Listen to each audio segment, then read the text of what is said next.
সম্পর্ক যতই ভালো হোক, যতই গভীর হোক, যদি সেখানে যোগাযোগ না থাকে, একসময় সেই সম্পর্কের গায়েও মরিচা ধরে যায়। ভালোবাসা একদিনে শেষ হয় না, অভিমানও একদিনে তৈরি হয় না। কখনো কখনো শুধু কথা না বলার অভ্যেস থেকেই প্রিয় মানুষগুলো ধীরে ধীরে দূরে সরে যায়। বর্তমান সময় একটা বিষয় খুব বেশি লক্ষ্য করা যায়, সবাই ব্যস্ত। কেউ অপেক্ষা করছে সে আগে ফোন করুক, আবার কেউ ভাবছে আমি কেন আগে ফোন করব। এইভাবেই কে আগে খোঁজ নেবে, কে আগে মেসেজ করবে, এই অপেক্ষায় হাজারো সুন্দর সম্পর্ক নীরবে হারিয়ে যাচ্ছে। অথচ একটা সময় ছিল যখন প্রিয় মানুষটির সঙ্গে কথা বলার জন্য কোনো অজুহাত লাগতো না। সামান্য একটা ঘটনা, ছোট্ট একটা কথা কিংবা কোনো কারণ ছাড়াই ফোন চলে যেত। ঘন্টার পর ঘন্টা কথা হতো। সময় কোথা থেকে আসতো কেউ জানতো না, শুধু মানুষটার জন্য সময় বের হয়ে যেত।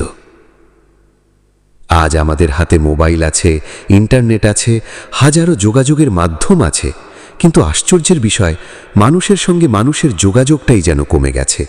ফোন বুকে শত শত নাম, সামাজিক মাধ্যমে হাজারো পরিচিত মানুষ, অথচ সত্যিকারের আপন মানুষটির সঙ্গে কথা বলার সময় নেই।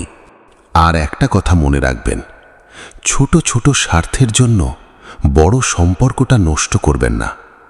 কে কত টাকা দিল, কে কতটা উপহার দিল, কে আগে ফোন করলো, এসব হিসাব করতে করতে যেন একদিন দেখেন আপন ভাই বোনের মধ্যে কথাই বন্ধ হয়ে গেছে। বোনের বাড়িতে গেলে দামি কিছু নিয়ে যেতে হবে না, সামান্য মিষ্টি নিয়ে যান, ফল নিয়ে যান, কিংবা খালি হাতে গেলেও অন্তত ভালোবাসা নিয়ে যান। দরজায় দাঁড়িয়ে একবার বলুন, কেমন আছিস বোন?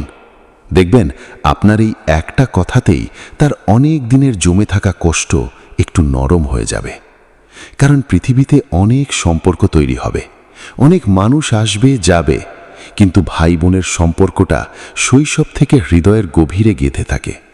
তাই যতদিন সুযোগ আছে সম্পর্কটা আঁকড়ে ধরুন।